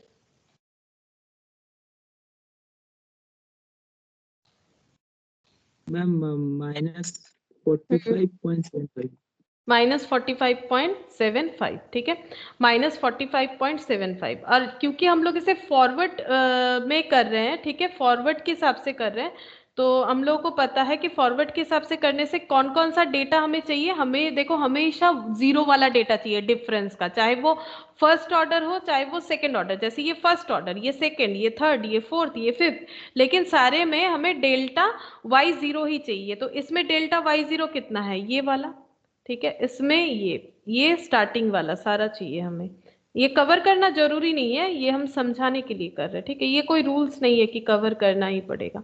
मतलब अब हम लोग जो फॉर्मूला यूज करेंगे, जो टफ लग रहा है तुम लोग को, उसके लिए हमें ये चाहिए ताकि लिखते हुए कोई भी गलती ना हो, तो इसलिए मैंने इसे कवर कर दिया, ठीक है। अब हम लोग फॉर्मूला यूज करेंगे, तो किस तरह से फॉर्मूला याद करेंगे, देखो सबसे पहले हमें क्या फाइंड आउट करना है, y, वो क्वेश्चन में बता ही दिया है, फाइंड y, ठीक है, y फाइंड आउट करना है। y फाइंड आउट करने के लिए हमें सबसे पहले y0 का हेल्प लेना है। क्या लेंगे हेल्प, y0, तो y इक्वल टू y0, ये थोड़ा सा याद रखना पड़ेगा। फिर प्लस आ जाएगा, देखो फॉरवर्ड में कहीं माइनस नहीं है, सारी जगह प्लस है, और एक डेटा आया हुआ है हमारे पास u, तो फर्स्ट क्या हो जाएगा u, फर्स्ट डेटा क्या हो जाएगा u, और delta y0 first difference, second difference क्या हो जाएगा, सेकेंड डिफरेंस, और यहां पर हो जाएगा फैक्टोरियल 1। अब सेकेंड जब करेंगे तो y इंटू क्या हो जाएगा, y minus sorry u into u minus 1, नीचे क्या हो जाएगा फैक्टोरियल 2। अब अगर यहाँ डेल्टा y0 है तो उसके बाद y0 ही लेना है, तो ये फर्स्ट ऑर्डर है, तो सेकेंड ऑर्डर क्या हो जाएगा स्क्वायर, ठीक है। अब प्लस फिर से देंगे, अब ये u है, ये u माइनस 1 है, इसके बाद वाला क्या होगा, बिना कॉपी देख के मुझे बताओ, इसके बाद क्या होगा, सीक्वेंस के तरह याद रखना है, याद हो जाएगा, इजीली याद हो जाएगा। u माइनस 1, उसके बाद क्या हो जाएगा u into exist u minus 2, u minus 2, याद हो गया। अब नीचे क्या होगा, ये सीक्वेंस मेंटेन करो, 1 फैक्टोरियल 2 फैक्टोरियल, फिर नीचे क्या हो जाएगा 3 फैक्टोरियल, और ये अगर first order difference second order difference, तो यहाँ पर कौन सा डिफरेंस इंटू होगा, थर्ड ऑर्डर, थर्ड ऑर्डर, ठीक है। अब कितना तक लिखे, जितना तक ऑर्डर है, मतलब 5 तक लिखना है हमें, 5 तक लिखते जाना है, इसीलिए मैंने ये क्वेश्चन लिया है ताकि फॉर्मूला याद हो जाए। अब इसके बाद क्या लिखेंगे, u इंटू, बताओ क्या क्या लिखे, ma'am u minus 1, u minus 2, u minus 3, u minus 3, नीचे क्या हो जाएगा 1 2 3 फैक्टोरियल 4, और यहाँ पर क्या हो जाएगा इंटू करके डेल्टा y4, हाँ y4 0, हाँ ये हो गया। अब फिर से और एक बार करना पड़ेगा क्योंकि हमारा डिफरेंस टेबल तो 5 तक एग्जिस्ट करता है, तो 5 तक एग्जिस्ट करेगा, तो यहाँ पर लिखेंगे प्लस, फिर से u कहाँ तक लिखे थे, देखो u माइनस 3 तक, तो u माइनस 1 ये फिर से लिखेंगे, और एक इसमें इंक्रीमेंट हो जाएगा u माइनस 4 डिवाइडेड बाय कितना, ये 4 था तो 5 हो गया, इंटू डेल्टा 5y0। सिंपल, इस तरह से याद करना है, 2-3 बार लिखोगे याद हो जाएगा। लेकिन अब हम लोग को वैल्यू फाइंड आउट करना है, तो वैल्यू फाइंड आउट करने के लिए हमें सारा वैल्यू पता है एक्सेप्ट u, तो हम लोग u फाइंड आउट करेंगे। तो u कहाँ पर फाइंड आउट करें, हम यहाँ पर दिखा देते हैं, ठीक है। u कैसे फाइंड आउट करेंगे, u का मैंने फॉर्मूला बता के रखा है, देखो x minus x0 by h, तो x कितना है, x है हमारा 13.5, क्योंकि हमें 13.5 का वैल्यू के हिसाब से y कैलकुलेट करना है। x0 कितना है, x0 मतलब 10, सबसे स्टार्टिंग वाला, x0 कितना है, x0 है 10, और x कितना है, x मतलब सारे x के अंदर का गैप, x के अंदर का गैप h होगा, तो हर x के अंदर कितना गैप है, हर x के अंदर कितना गैप है, इक्वी डिस्टेंस होगा तभी न्यूटन फॉरवर्ड बैकवर्ड अप्लाई होगा, 5, तो h कितना हो जाएगा 5। अब इसका वैल्यू देख लेते हैं कितना होता है, 13.5 माइनस 10 यानी 3.5 डिवाइडेड बाई, अच्छा सॉरी मैंने 5 की जगह h लिख दिया, डिवाइडेड बाई 5, तो कितना हो गया 0.7, u आ गया, बस और कुछ नहीं करना है। अब बस थोड़ा सा कैलकुलेशन जो है वो थोड़ा लेंदी होता है। y0 कितना होगा 20.25, y0 कितना होगा 20.25, u कितना आ गया है, u आ गया है 0.7 divided by 1 factorial into delta y0 कितना है 2.75, मैंने ब्रैकेट दे के ही रखा है ताकि गलत ना हो लिखते हुए। 2.75, ठीक है, 2.75 हो गया, प्लस फिर 0.7 इंटू 0.7 क्या हो जाएगा, -1, u इंटू यू -1, 2 फैक्टोरियल यानी 2 इंटू 1 लिख लेते हैं, और डेल्टा स्क्वायर y0 मतलब 3.75, 3.75, फिर प्लस u मतलब 0.7, 0.7 -1, 0.7 -2, ठीक है, divided by 3 into 2 into 1, 3 factorial, क्योंकि फैक्टोरियल का मतलब होता है बैक में जाके 1 तक इंटू करते हुए जाना, और डेल्टा क्यूब y0 मतलब ये -3.25, -3.25 प्लस, यहाँ नीचे ही लिखते हैं, ये कौन सा वाला पॉइंट लिखा हम लोगों ने, 3.25 मतलब थर्ड वाला लिखा, हाँ अभी भी 2 बाकी है,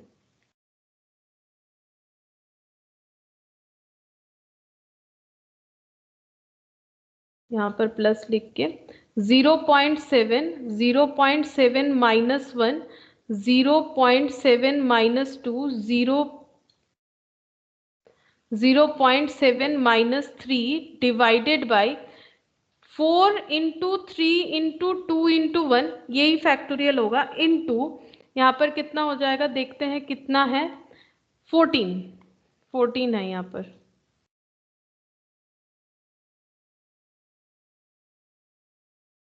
फिर प्लस 0.7, 0.7 -1, 0.7 -2, 0.7 -3, 0.7 -4, ठीक है। अब 5 फैक्टोरियल है तो 5 इंटू 4 इंटू 3 इंटू 2 इंटू 1, और यहाँ पर इंटू ब्रैकेट में हो जाएगा -45.75, ठीक है, -45.75। अब इसका सोल्यूशन कैसे करेंगे, देखो किस तरह से हम लोग फास्ट इसका सोल्यूशन कर सकते हैं। तो ऐसा लिख लिया हम लोगों ने, अब कैसे कैलकुलेट करेंगे देखो। तो 20.25 है। अब कैलकुलेटर लेना है तुम लोगों को 0.7 और 1 फैक्टोरियल मतलब 1 इंटू 1, तो 0.7 इंटू 2.75 कर लो सिंपली, तो कैलकुलेटर हमें शो कर देगा 1.925, ठीक है, 1.925। फिर प्लस, तो यहाँ पर कितना है 0.7 इंटू 0.7 -1, तो 0.7 -1 कितना हो गया, 0.7 -1 हो गया -0.3, ठीक है, into 3.75 divided by 2 plus 0.7 bracket दे देते हैं, 0.7 -1 हम लोगों ने ऑलरेडी कैलकुलेट करके रखा है -0.3, और 0.7 -2 कितना हो गया -1.3 इंटू यहाँ पर देख लो कितना है -3.25 डिवाइडेड बाई 3 इंटू 2 इंटू 1 मतलब 6, ठीक है, प्लस फिर से यहाँ पर कैलकुलेशन करेंगे तो ये सारा तो आएगा ही, 0.7 आएगा, फिर -0.3 भी आएगा, -1.3 भी आएगा, क्योंकि यहाँ तक तो बिल्कुल इक्वल है, और ये वाला कितना हो जाएगा 0.7 -3, तो ये हो गया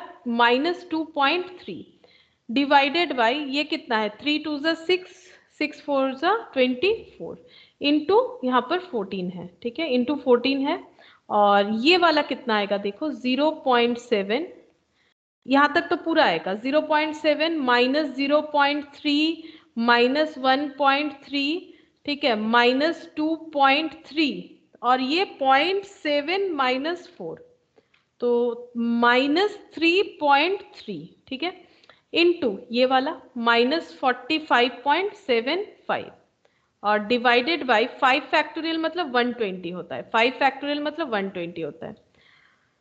तो थोड़ा पेशेंस का बात तो जरूर है, लेकिन फॉर्मूला उतना टफ नहीं है जितना देखने से लगता है, बट ये कैलकुलेशन ऑब्वियसली बहुत कंसेंट्रेशन से करना पड़ेगा। तो 20.25 प्लस, एक काम करते ये प्लस कर लेते हैं, लेकिन नहीं तो मेरे यहाँ पर जगह नहीं होगा, तो 20.25 प्लस 1.925, ये हो गया, ये दोनों मिला के 22 0.175 प्लस, अब ये कैलकुलेट करेंगे। कैसे कैलकुलेट करोगे? पहले ये सारा डेटा इनटू करो, 0.7 लो कैलकुलेटर में, इनटू 0.3 इंटू 3.75, तो आ रहा है 0.7875 डिवाइडेड बाई 2 कर दो तो आ जा रहा है देखो 0.39375, लेकिन ये माइनस था, बाकी सारा डेटा प्लस था, तो ये ब्रैकेट में मैंने इसे यहाँ पर माइनस में लिख दिया। ठीक है, फिर जैसे प्लस है वैसे लिखो। अब ये पूरा कैलकुलेट करो डिवाइडेड बाई 6, यानी 0.7 into 0.3 into 1.3 into 3.25 divided by 6, तो जो भी डेटा आ रहा है वो यहाँ पर हम लिख देते हैं 0.147875। ठीक है, और प्लस या माइनस होगा, माइनस माइनस में प्लस, माइनस में माइनस, तो यहाँ पर माइनस लिख दिया मैंने, ये वाला हो गया। अब नेक्स्ट यहाँ पर 0.7 into 0.3 into 1.3 into 2.3 into 14 divided by 24, तो 0.366275। ठीक है, तो यहाँ पर प्लस लिख देते हैं 366,275, और ये माइनस माइनस में प्लस, माइनस में माइनस, तो ये भी माइनस में आ गया डेटा। फिर प्लस है, प्लस लिख दिया मैंने। ठीक है, इसके बाद यहाँ पर तो प्लस है। अब फिर से कैलकुलेट, 0.7 ये वाला पार्ट कर रहे हैं, into 0.3 into 1.3 into 2.3 into 3.3 into 45.75, तो जितना भी आ रहा है 94.79722025 डिवाइडेड बाई 120, डिवाइडेड बाई 120, तो बहुत लंबा चौड़ा एक डेटा है, हम अप्रोक्सीमेशन ले लेते हैं 0.78997। ठीक है, तुम लोग 4 डेटा लोगे तो काफी है, मैंने यहाँ पर बहुत ज्यादा डेटा ले लिया है। पॉइंट के बाद 4 लोगे तो तुम लोग का ऑप्शन मिल जाएगा एमसीक्यू में, पॉइंट के बाद 4 डेटा लेने से काफी है। अब देखते हैं माइनस माइनस प्लस, माइनस में माइनस, फिर माइनस माइनस प्लस, और यहाँ पर minus minus plus, basically plus और यहाँ पर माइनस, तो माइनस हो गया। ठीक है, तो ये प्लस माइनस ध्यान रखना है और इसे अब एडलेस करना है, तो 22.175 माइनस 0.39375 माइनस 0.147875 माइनस 0.366275 माइनस 0.78997। अच्छा, तो ये आ रहा है 20.47713। ठीक है, आंसर आ रहा है 20.47713। तो ये जो मैंने इतना बड़ा बड़ा डेटा लिया है ना, तुम लोग 1 2 3 4 इतना लोगे तो काफी है। पॉइंट के बाद 4 डेटा, लेकिन अगर 5 है तो इसे 8 करना है। पॉइंट के बाद 4 डिजिट लेना ही पड़ेगा, तभी होगा, तभी आंसर मिलेगा। वहां पर जो एमसीक्यू में ऑप्शंस रहेगा ना, तभी आंसर मिलेगा। तो ये तो मैंने थोड़ा एक अजीब सा मतलब क्वेश्चन भी था, पॉइंट से था, इसीलिए বলছি ইউ এর ক্যালকুলেশনটা আরেকবার বলে দেবেন কোনটা বলো ম্যাম? ইউ ও ইউর ক্যালকুলেশন এক্স, মানে এখানটা বলবো না ইউ কিভাবে বেরোলো সেটা বলবো? হ্যাঁ ম্যাম, ইউটা কি করে বেরোলো? ও ইউটা, এই তো এক্স তো দেয়া ছিল না, এক্স আমাদেরকে কোশ্চেনে দেয়া থাকবে, কিভাবে ফাইন্ড আউট করতে। এক্স কত? 13.5, x minus x0 divided by h, তো x কত দেয়া আছে 13.5, x0 মিন্স x এর first data 10, 10, h means x এর ডিফারেন্স যেটা ইকুইডিস্টেন্স হবে 5 5 5 5, तो x माइनस x0, तो x minus x0 means 13.5 minus 10, 13.5 minus 10 माने 3.5 डिवाइडेड बाय 5, 0.7। हाँ ठीक है, बुझते पेरेছি। अच्छा, तो देखो इसमें टफनेस क्या है, फॉर्मूला देख के लगता है टफनेस है, बट फॉर्मूला 2-3 बार लिखने से याद हो जाएगा। टफ मुझे जो लगता है ये इतना पॉइंट का जो कैलकुलेशन होता है, ये ऑब्वियसली टफ तो नहीं है, लेकिन बहुत मतलब कंसंट्रेशन चाहिए, नहीं तो करते ही जाओगे फिर कैलकुलेशन गलत होते जाएगा तो फिर आंसर नहीं मिलेगा। लेकिन हाँ, अच्छा बात है, एमसीक्यू है तो कुछ ना कुछ हेल्प जरूर हो जाएगा, आसपास तो कम से कम निकल ही जाएगा, तो समझ में आएगा कि कहीं ना कहीं तो गलती हुआ था इसीलिए नहीं हो रहा है। तो ये था फॉरवर्ड। अच्छा,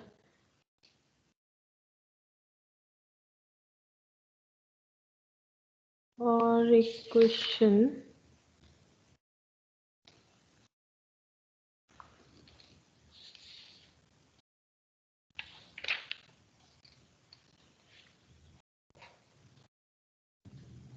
अच्छा बैकवर्ड, एक बैकवर्ड वाला फॉर्मूला बता देते हैं।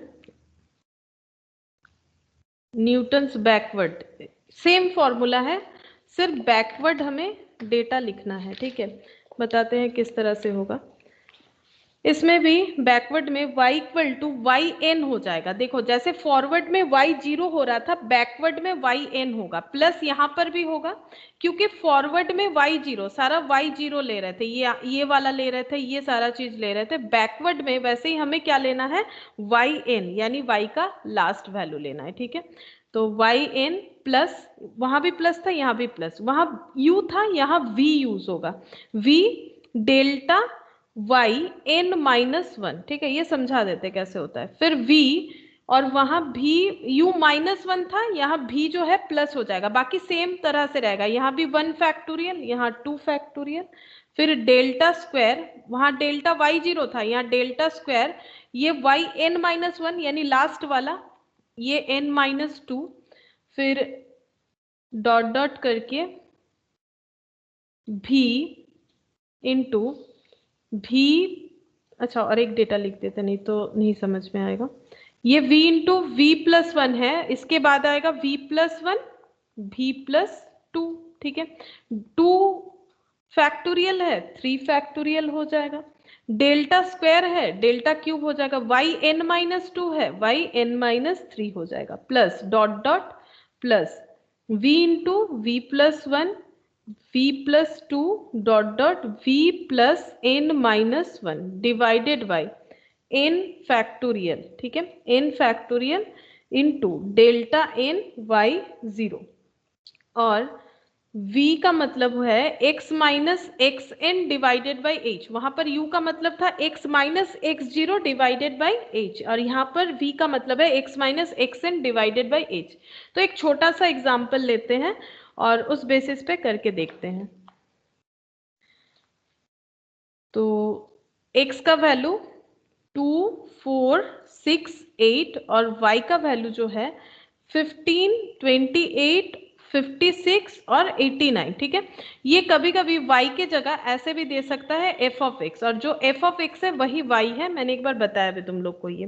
तो इसमें भी सबसे पहले तुम लोग डिफरेंस टेबल फाइंड आउट करो, इस डेटा का डिफरेंस टेबल फाइंड आउट करो, और क्वेश्चन ये है कि find y when x equal to 7। अब x कहां पर बिलोंग कर रहा है, यहां पर, मतलब फॉरवर्ड में नहीं है, सामने नहीं है। ये पूरे सीरीज को हम लोग ऐसे दो पार्ट में डिवाइड कर सकते हैं ना, इधर होगा तो फॉरवर्ड, इधर होगा तो बैकवर्ड। इंटरपोलेशन ही है क्योंकि सीरीज के अंदर है, लेकिन सीरीज के अगर सामने तरफ है तो फॉरवर्ड फॉर्मूला यूज करो, पीछे तरफ है तो बैकवर्ड यूज करो। ये खुद को आइडेंटिफाई करना पड़ेगा। x 7 कहाँ बिलोंग कर रहा है, इधर, तो ये पीछे में आ गया। ठीक है, ये बैकवर्ड साइड आ गया, इसलिए बैकवर्ड फॉर्मूला यूज करेंगे। अगर फॉरवर्ड साइड होता तो फॉरवर्ड, जैसे 3 होगा तो फॉरवर्ड, 7 हो रहा है तो बैकवर्ड। ठीक है, इस तरह से हम लोग फॉरवर्ड बैकवर्ड चूज करेंगे। तो डिफरेंस टेबल फाइंड आउट करो सबसे पहले। तो डिफरेंस टेबल क्या होगा, x का वैल्यू दिया हुआ है 2 4 6 और 8, और y का वैल्यू दिया हुआ है 15 28 56 और 89। तो इसमें भी delta y, first delta y बताओ कितना होगा, फटाफट बताओ। 28 माइनस 15 कितना होगा,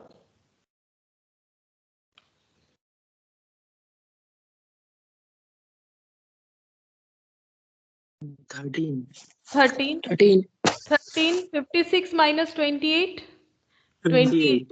89 माइनस 56 33। अच्छा नेक्स्ट कितना है, नेक्स्ट हो जाएगा डेल्टा स्क्वायर वाई। बताओ इन दोनों का डिफरेंस 28 माइनस 13 कितना हो जाएगा 15, ठीक है। और 33 माइनस 28 कितना हो गया 5, ठीक है। अब डेल्टा क्यूब वाई, तो 5 माइनस 15 बताओ कितना होगा, यहाँ पर गलत हो सकता है, बताओ कितना होगा 5 माइनस -10, ठीक है। अब हमारा जो बैकवर्ड है उसके हिसाब से देखो क्या होगा, जैसे एक बार फिर से याद दिलाते हैं तुम लोगों को, ये क्या है, ये x0 है समझाने के लिए, ये x1, ये x2, ये x3। सिमिलरली ये y0 है, ये y1 है, ये y2 है, ये y3 है। तुम लोग भी चाहो तो पेंसिल से लिख सकते हो, हम इसे रब कर देंगे अभी। तो ये जो डिफरेंस बना है ये कितना है, ये डेल्टा है, ठीक है, ये डेल्टा है, और ये डेल्टा y0 है, ये डेल्टा y1 है, ये डेल्टा y2 है, और ये कौन सा है फिर, ये डेल्टा स्क्वायर है क्योंकि स्क्वायर लाइन है तो y0, और डेल्टा स्क्वायर y1 है, और ये कौन सा है, डेल्टा क्यूब है तो क्यूब, और y 0 है, ठीक है। अब हम लोग बैकवर्ड फॉर्मूला जो है उसे यूज करके क्वेश्चन को सॉल्व करते हैं। तो बैकवर्ड फॉर्मूला हमारा सबसे पहले v फाइंड आउट करने के लिए बोलता है, तो v यहाँ पर फाइंड आउट कर लेते हैं। v कैसे फाइंड आउट करना है, सिमिलरली जैसे u फाइंड आउट किया था, तो x माइनस x0 कर रहे थे, वहां पर फॉरवर्ड था, यहाँ पर xn करेंगे डिवाइडेड बाई h, ठीक है। h मतलब सारे x के अंदर का डिफरेंस, h मतलब सारे x के अंदर का डिफरेंस। तो बताओ यहाँ पर h कितना होगा, पहले h बताओ कितना होगा, जैसे फॉरवर्ड, हाँ 2 होगा। अच्छा x n कितना होगा, n मतलब लास्ट वाला, जैसे यहाँ पर 0 से लेके 3, तो 0 1 2 3, तो n कितना है 8, ठीक है 8, और x कितना दिया हुआ है वो तो क्वेश्चन में दिया हुआ है, बताओ क्वेश्चन देख के x कितना है 7, तो यहाँ पर कितना आ जाएगा 7 माइनस 8 डिवाइडेड बाई 2, बताओ कितना आता है -0.5 -0.5। तो v कैलकुलेट कर लिया। अब हम लोग लिखेंगे बैकवर्ड फॉर्मूला, देखो कैसे लिखते हैं।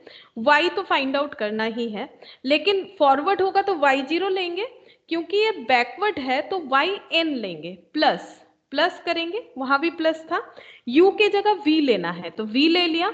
अब डेल्टा डिफरेंस तो लेंगे, लेकिन कौन सा डिफरेंस लेंगे, उसमें इस तरह से ले रहे थे, अगर फॉरवर्ड होता तो ये वाला कवर किया जाता, ये वाला, ठीक है। अगर बैकवर्ड है तो सब लास्ट वाला कवर करेंगे, ये देखो लास्ट वाला मतलब यहाँ से, ये डिफरेंस यहाँ से स्टार्ट हो रहा है 1 2 3, तो ये वाला 33 सबसे लास्ट है, और 5 और ये 10, ठीक है। पूरे कॉलम का लास्ट, जैसे डेल्टा वाई का लास्ट 33, डेल्टा स्क्वायर वाई का 5, और डेल्टा क्यूब वाई का -10, ठीक है। तो यहाँ पर फर्स्ट क्या हो जाएगा, फर्स्ट वाला हो जाएगा v इंटू डेल्टा वाई। अब फॉर्मूला में लिखा हुआ है n-1, अब ये कैसे सेटिस्फाई हो रहा है देख लो, इसलिए मैंने यहाँ पर लिखा है n के है, ये पूरे सीरीज में n है 3, अभी तो तुम लोगों ने बोला ना n मतलब x3, तभी तो तुम लोग 8 लिखे, 3 है, तो 3-1 कितना हो गया 2, और ये देखो ये डेल्टा 2 ही हो रहा है। तो तुम लोग को ये n-1 इतना अगर नहीं भी याद रख सकते हो, इतना तो पता ही है 33 लेना है तो 33 ले लो, ठीक है, लास्ट वाला ही तो लेना है। और यहाँ पर 1 फैक्टोरियल, फिर v इंटू v प्लस 1, यहाँ प्लस होगा, u वाला केस में माइनस होता है, v था, एक सीरीज आगे जाएंगे v प्लस 1, 1 फैक्टोरियल, यहाँ 2 फैक्टोरियल इंटू डेल्टा y, ये n-1 है तो ये n-2 हो जाएगा, ठीक है, n-2 सेकेंड, और लास्ट ये वाला लिखेंगे, ठीक है। तो plus v into v plus 1, v plus 2, ठीक है, एक एक सीरीज आगे चलना है, 2 फैक्टोरियल, ये 3 फैक्टोरियल इनटू डेल्टा, तो लिखेंगे डेल्टा लिख दिया मैंने, y n-2 था, इसे n-3 कर देंगे, n-3, और यहाँ पर पुट करेंगे। बताओ yn कितना है, yn कितना है, देख के बताओ yn कितना है, मैम 8